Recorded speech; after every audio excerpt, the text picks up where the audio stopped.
"This is where we will see the truth," Nkem said, turning to face Ijeoma. "Place your hand on the altar, and the gods will reveal whether your child is a blessing or a curse." Ijeoma hesitated, glancing at the altar. The wind had died down, and the clearing was eerily silent, as if the forest itself was waiting for what was to come. She felt the child move within her, a gentle reminder that she was not alone. Slowly, Ijeoma stepped forward and placed her hand on the cold stone. The moment her fingers touched the altar, a low rumble echoed through the clearing. The ground trembled beneath their feet, and the wind returned with a fierce gust, whipping through the trees. The priestesses gasped, their chants faltering. Nkem's eyes widened in shock, and she took a step back. The rumble grew louder, and the river's roar could be heard in the distance, growing closer, more powerful. Suddenly, the altar began to glow, a soft blue light radiating from the stone. Ijeoma felt a surge of energy flow through her, a warmth that spread from her fingertips to her core. The night was dark, the sky filled with ominous clouds that seemed to swirl above the village like a warning. The villagers huddled in their homes, murmuring prayers and lighting candles to ward off the growing sense of dread. Outside, the wind howled through the trees, and the river's waters roared with an intensity that had not been heard in years. In the heart of the village, Ijeoma sat quietly in her hut, her mind racing. She could feel the storm in the air, not just the one in the sky, but the storm within the village. She knew that Nkem was behind it, stirring fear and suspicion among the people.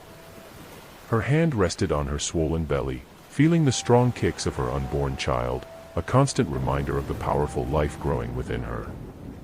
"I must protect him," Ijeoma whispered to herself. "No matter what happens, I will protect him." Suddenly, there was a knock at the door. Ijeoma tensed, her heart pounding. She rose slowly and opened the door to find a familiar face, Itoro, one of the village women who had always been kind to her. Itoro's eyes were wide with fear, and she glanced nervously over her shoulder before speaking in a hushed voice. "Ijeoma, you must leave the village now," Itoro whispered urgently. "Nkem and the priestesses are coming for you. They plan to take you to the sacred grove and perform a ritual. They believe it will reveal whether your child is a blessing or a curse." Ijeoma's heart raced. She had heard of the sacred grove, a place deep in the forest where only the priestesses were allowed to go. The villagers believed it was where the gods communicated directly with their chosen ones. But Ijeoma knew that the ritual Nkem had in mind was not one of blessing, it was a test, one that could lead to her child's doom if they deemed him unworthy. "I can't leave," Ijeoma said, shaking her head. "Ovia has chosen me to carry his child. I cannot run from this." "You don't understand," Itoro pleaded. "The storm is growing, and the people are scared. Nkem has convinced them that your child is the cause of the river's unrest. If you stay, they may harm you." Ijeoma looked out into the night, her mind swirling with doubt. She had always believed in the river god's protection, but now, as the village seemed to turn against her, she wasn't so sure. She could feel the pull of the river calling her, urging her to stay strong. "I won't run," Ijeoma said firmly, her voice steady. "This child is meant to be born here, in this village. I will not let fear control me." Itoro hesitated, then nodded. "If that is your choice, I will stand by you. But you must be careful, Ijeoma. Nkem is dangerous." Later that night, while the wind howled outside, Ijeoma sat by the fire, her thoughts heavy. She could feel the child stirring inside her, a sense of calm washing over her despite the storm raging around her. She whispered a silent prayer to Ovia, asking for his guidance and strength. As the hours passed, Ijeoma sensed a presence near her hut. The wind seemed to grow colder, and the flickering firelight cast long shadows on the walls. Suddenly, the door swung open, and Nkem stepped inside, her face illuminated by the eerie glow of a torch. Behind her were the priestesses, their eyes hard and determined. Nkem's expression was calm, but Ijeoma could see the hunger for power in her eyes, the desire to prove herself as the village's true spiritual leader. "Ijeoma, Nkem said softly, her voice barely audible above the wind, "The time has come. We must go to the sacred grove. The spirits demand a sign." Ijeoma stood tall, meeting Nkem's gaze without fear. "I will not allow you to harm my child," she said firmly. Nkem's smile was cold. "Harm? No, Ijeoma. We seek only the truth. If your child is truly blessed by Ovia, the gods will show us. But if he is not, well, the river does not tolerate weakness." The priestesses moved forward, surrounding Ijeoma. For a moment, she felt panic rising in her chest, but then she remembered the river, the calm, steady presence that had been with her from the beginning. She could feel Ovia's power coursing through her veins, and with it came the strength to face what was to come. "I will go with you," Ijeoma said, her voice steady. "But know this, my child is a gift from Ovia, and no ritual will change that." Nkem's eyes flashed with frustration, but she said nothing, simply gesturing for the priestesses to lead the way. They marched through the village, the wind whipping at their robes, the villagers peeking out from their windows as the procession passed. Some looked on with fear, others with curiosity, but all knew that this night would change the fate of the village forever. The journey to the sacred grove was long and treacherous. The forest was dark and dense, the trees swaying violently in the wind. The priestesses chanted softly as they walked, their voices blending with the rustling leaves and the distant roar of the river. Ijeoma walked in the center of the group, her hands resting on her belly, feeling the warmth of her child within her. As they neared the grove, the air grew heavier, almost suffocating. The trees parted to reveal a circular clearing, illuminated by the pale light of the moon. In the center of the clearing stood a large stone altar, worn smooth by years of ritual offerings. The priestesses formed a circle around the altar, their chants growing louder. Nkem stepped forward, her eyes gleaming with anticipation. "This is where we will see the truth," Nkem said, turning to face Ijeoma. "Place your hand on the altar, and the gods will reveal whether your child is a blessing or a curse." Ijeoma hesitated, glancing at the altar. The wind had died down, and the clearing was eerily silent, as if the forest itself was waiting for what was to come. She felt the child move within her, a gentle reminder that she was not alone. Slowly, Ijeoma stepped forward and placed her hand on the cold stone. The moment her fingers touched the altar, a low rumble echoed through the clearing. The ground trembled beneath their feet, and the wind returned with a fierce gust, whipping through the trees. The priestesses gasped, their chants faltering. Nkem's eyes widened in shock, and she took a step back. The rumble grew louder, and the river's roar could be heard in the distance, growing closer, more powerful. Suddenly, the altar began to glow, a soft blue light radiating from the stone. Ijeoma felt a surge of energy flow through her, a warmth that spread from her fingertips to her core. The child within her kicked strongly, as if responding to the power surrounding them. Nkem stared in disbelief, her face pale. This cannot be," she whispered. But Ijeoma knew what it was. It was Ovia's power, a sign that her child was truly blessed. The river god had spoken. As the glowing light from the altar intensified, the ground beneath them shook violently, and the priestesses struggled to maintain their footing. Nkem, now panicking, tried to regain control of the situation, but it was clear that the power in the grove was far beyond her reach. The river's roar grew louder, and suddenly, from the depths of the forest, a surge of water appeared, flowing rapidly toward the clearing. The priestesses gasped in terror, scrambling to escape the oncoming flood, but the water moved with purpose, swirling around Ijeoma without touching her. The water formed a protective circle around her, and within it, Ijeoma felt a deep sense of peace. She closed her eyes, feeling the presence of Ovia all around her, his power flowing through the water and into her very soul. The child kicked again, stronger this time, and Ijeoma knew that this was the moment the village had been waiting for. The prophecy was being fulfilled, and the child she carried was destined for greatness. As the water swirled faster, it lifted Ijeoma gently into the air, suspending her above the glowing altar. The priestesses watched in awe, their fear giving way to reverence. Even Nkem, who had plotted against Ijeoma, was speechless in the face of such divine power. Then, as quickly as it had come, the water receded, flowing back into the river and leaving the grove silent once more. Ijeoma floated back down to the ground, her feet touching the soft earth.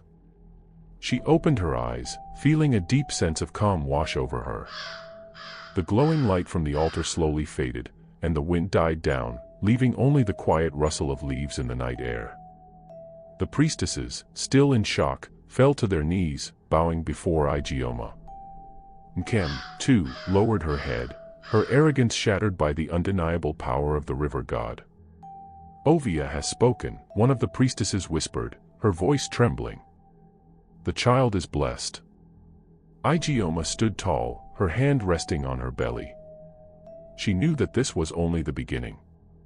The village would have to learn to accept the child, and she would have to guide him through the challenges that lay ahead. But for now, she had proven that her faith in Ovia had not been misplaced. As the priestesses rose to their feet, they looked to Ijeoma not with fear, but with newfound respect. The storm had passed, and in its wake, Ijeoma had emerged stronger than ever. The tension in the village has finally come to a head, and the river god's judgment has been revealed. But as Ijeoma prepares for the birth of her divine child, new challenges await, and the fate of the village remains uncertain.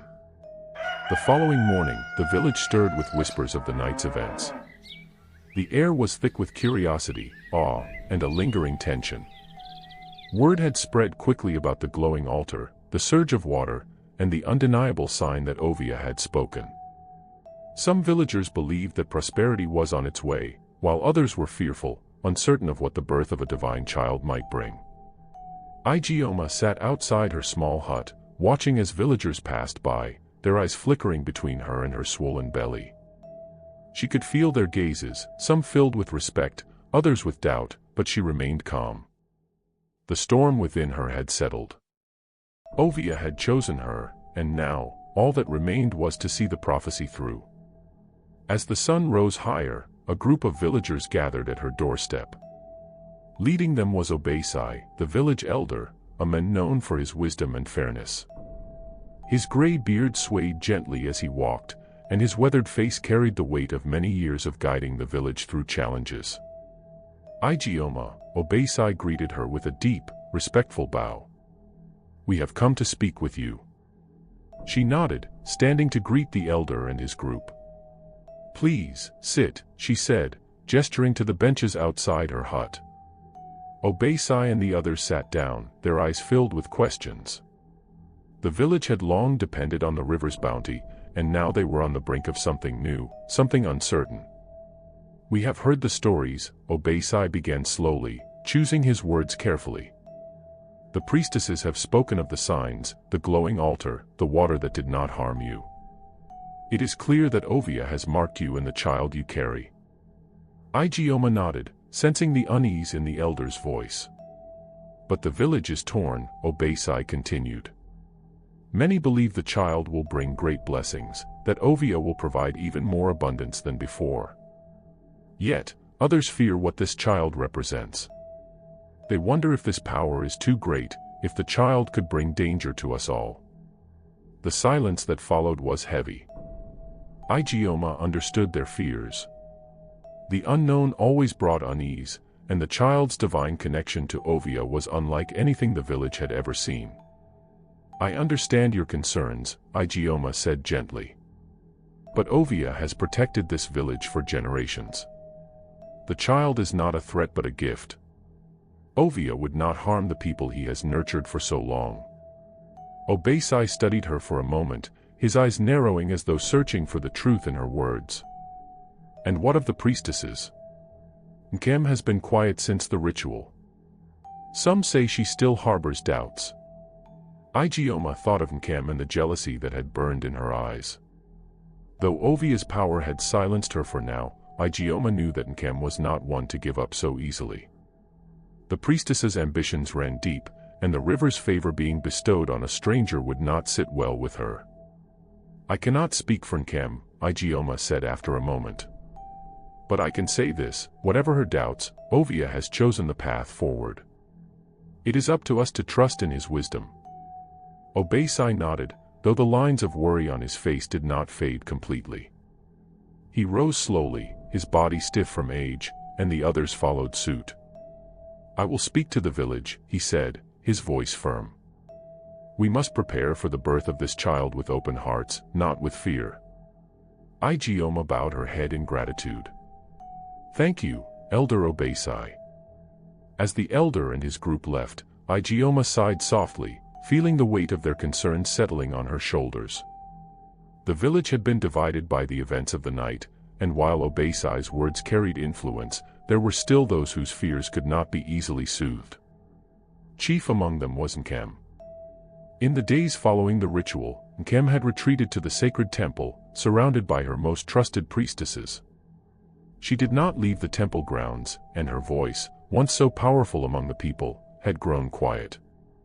Yet, Ijeoma knew that this silence was not one of acceptance, it was the calm before another storm. Inside the temple, Nkem sat on a woven mat, her eyes closed in meditation. The priestesses around her chanted softly, their voices blending with the gentle sound of the river flowing nearby. But Nkem's mind was not at peace. It was filled with frustration, anger, and a burning desire to reclaim the power she believed was rightfully hers. I have served Ovia for years, Nkem muttered under her breath. I have led the rituals, guided the people, ensured the river's bounty. And now, a stranger comes and claims the favor of the god. How could this be? One of the priestesses, Uduak, knelt beside her, her voice soothing. Nkem, perhaps Ovia has a plan we cannot yet understand. The child may be a blessing, as the signs have shown. Nkem's eyes snapped open, glaring at Uduak. Do not speak of blessings when the river rages, when the people doubt. Ijeoma may have carried the god's child, but that does not make her the chosen one. She does not understand the ways of this village, nor the power of the river. Uduak hesitated, unsure of how to respond. Nkem's anger was dangerous, and she knew that questioning her any further could lead to trouble. What will you do, then? Uduak asked cautiously.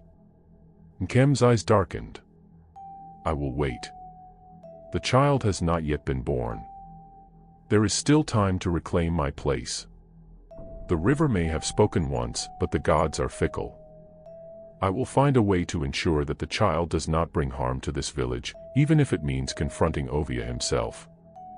As the weeks passed, the tension in the village slowly eased, though the air was still thick with anticipation.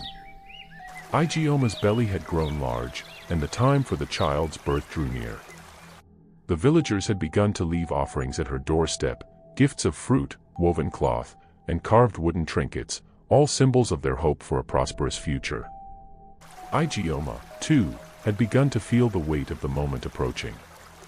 The child inside her was strong, kicking and moving with vigor.